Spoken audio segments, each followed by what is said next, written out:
Day 7, and today we're talking about self-sabotage. Often there are 3 ways that we sabotage ourselves.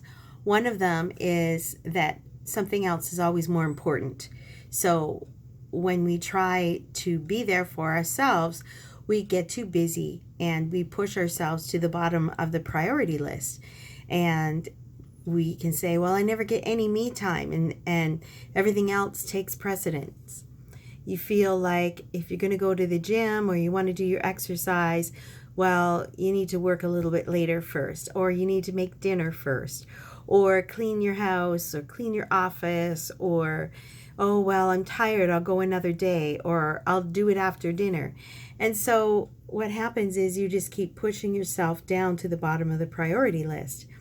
And the second one is we desire acceptance. We desire acceptance from other people. So an example would be you go to someone's house for dinner and there's some foods there that you don't want to eat, and you say no thank you, but then they keep pushing you and saying, oh, it's just a little bit, it's not going to hurt you. And so you give in because you don't want to offend them. And then the third one is you feel like you've been good, so you deserve a little extra. So we reward ourselves for good behaviors, punish ourselves for bad behaviors. So we'll say, oh, I've been good lately, I deserve this treat. But then when we eat poorly, then we beat ourselves up over it. So how do we get out of this rut?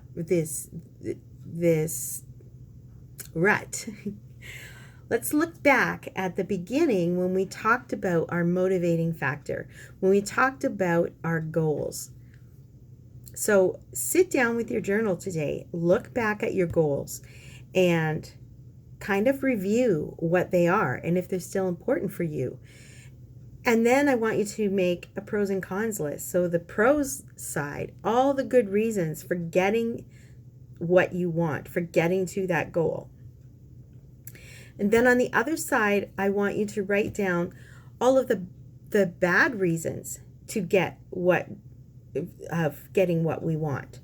Who else might be affected negatively if we change our behavior and get the results we want, or follow through like we never have before? Is it possible that keeping the weight on has had a positive intention for you? We might even say it's been a functional strategy over all these years for generating love and belonging, or it's just actually who you have been, and to imagine yourself as somebody different becomes very difficult to imagine. And so it makes sense for your body to hold on to the weight, to stop you from exercising or doing anything that would help you lose weight, because under all of this is the possibility of being different than who you have been all of these years. So a question to ask yourself is, who or what am I wanting to belong with by keeping this weight on? And I want you to journal about that.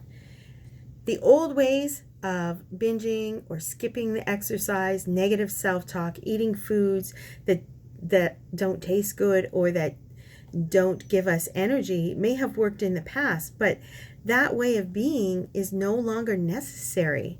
So let's, this week, put conditions in place that in the future, this scenario will be familiar, but you're going to have the tools to make a conscious, positive choice rather than dysfunctional and destructive choices.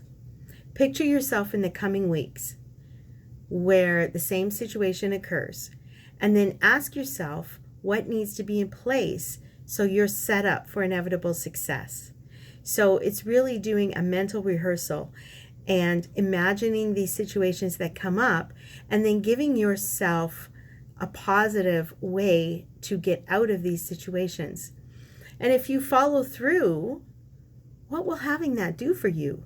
Is there anyone else that might benefit from you following through? Like your kids, your spouse, your family. You're going to be able to do more things that are active. You're going to feel better about yourself. You're going to be able to bring your best self to your family, your friends, your coworkers.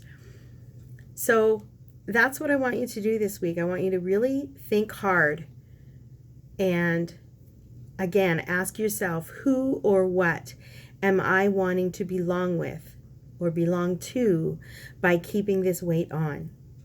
And then do some rehearsals in your mind so that you won't fall into the same habit and the same rut that you have in the past, okay? And I'd love to hear your comments on this one. Talk to you later.